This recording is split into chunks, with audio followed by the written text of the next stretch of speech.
النور ideal academy کے احاطہ میں رمضان المبارک کے مبارک موقع سے یہاں کے بچے بچیوں نے قرأت، نعت، حمد، نظم کا بہت ہی خوبصورت اظہار فرمایا۔ میں نہ صرف ان بچوں کو مبارکباد پیش کرتا ہوں بلکہ اس پروگرام کو منعقد کرنے والے یہاں کے ڈائریکٹر جناب شمس رجا صاحب، جناب عمران علی، ان کے اساتذہ اور ان کے ساتھیوں کو مبارکباد پیش کرتا ہوں کہ اس مبارک موقع پر آپ نے اس طرح سے خوبصورت پروگرام کا آیوجن کیا۔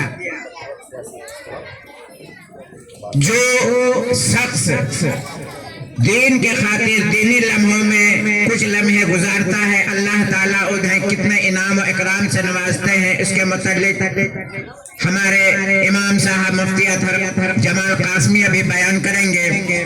میں ایک چیز بولنا چاہتا ہوں، جاپان کے ایک سائنٹسٹ ہیں، ان کا کہنا ہے کہ پانی کے اندر یہ خصوصیات ہوتی ہے کہ اس کے لیے اگر اچھے الفاظ اس کے قریب ادا کیے جائیں تو اس کا بہتر رد عمل اس کے سامنے ہوتا ہے، اور پانی کے قریب اگر نازیبا الفاظ کا استعمال کیا جاتا ہے اس کا بھی اثر پانی لیتا ہے۔ ہمارا جسم 70% پانی سے مزین ہے۔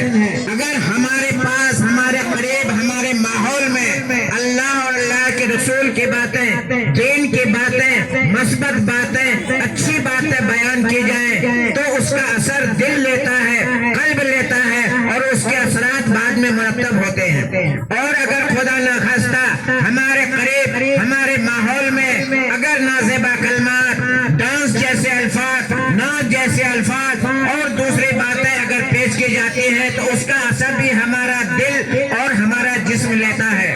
کتنا حسن اتفاق ہے، کتنی خوش نصیبی کی بات ہے کہ آج کے یہ چند لمحے ہمارے لیے اچھی باتوں کے لیے، نیک باتوں کے لیے مزین کیا گیا، آراستہ کیا گیا۔ اللہ ہمیں اس کا اجر دے گا۔ میں آج کے اس پروگرام سے بے انتہا خوش ہوں۔ یہ دوسرے اداروں کے لیے، دوسرے اسکولوں کے لیے ایک سبق ہے کہ آپ جہاں دیگر پروگرام کرتے ہیں، اسٹیج کے پروگرام کرتے ہیں، آپ دوسرے ڈانس اور ناچ کرتے ہیں، آپ اپنے اسکولوں میں قرأت، نعت، نظم، حمد اور اسلامک کوئز کا بھی اہتمام کریں۔ چنانچہ اس کے بعد ہمارے اسکول والوں نے اسلامک کوئز کا بھی اہتمام کیا ہے کہ آپ کو اسلام کی جانکاری ہے یا نہیں ہے۔ میں ایک مرتبہ ایک کوئز کروا رہا تھا، بہت بڑے مدرسے کے طلبہ وہاں موجود تھے۔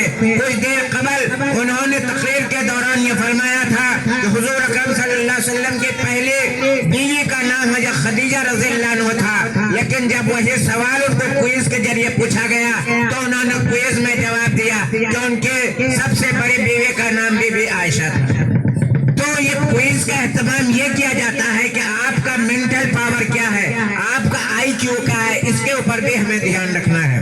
بہرحال میں آج یہاں کے اینکر مسٹر تنویر ارمان تنویر سے بے انتہا خوش ہے کہ ہمارے گیاری گاؤں میں جہاں ایک جانب ہارون رشید غافل صاحب نے اینکرنگ کی دنیا میں کمال حاصل کیا اور پورے علاقے کا نام روشن کیا، پچھلے دنوں جناب ابابو مشرف پرویز صاحب نے بھی اس سلسلے میں نام کمایا ہے۔ ابھی مولانا مصور قاسم ندوی صاحب نے فرمایا کہ اگر ایسی اینکرنگ ہمارے بچے گاؤں کے کرنے لگے تو ان کو بھی باہر کا موقع دیا جانا چاہیے۔ بہت خوشی کی بات ہے، میں اس موقع سے عزیزم ارمان تنویر کو بلاتا ہوں، یہ حقیر سا تحفہ، یہ حقیر سا نذرانہ میرے جانب سے قبول فرمائے۔ اب میں جناب مفتی اطہر جمال قاسمی صاحب سے کہتا ہوں کہ دو چار کلمات میں آپ تاثرات پیش کریں۔